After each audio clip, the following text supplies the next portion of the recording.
Hi, third graders. In today's reading mini lesson, we discussed how poets choose words to help you see, smell, hear, and feel things. And you filled out a chart similar to this one where we talked about how ice cubes clicking, clattering, and clinking together creates the image of the sound of the ice cubes hitting each other and hitting the side of the glass.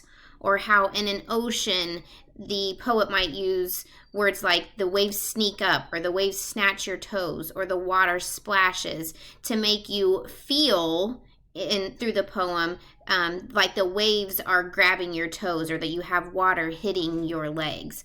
So for your independent reading time today, I want you to choose a poem if you can, or a book of poetry.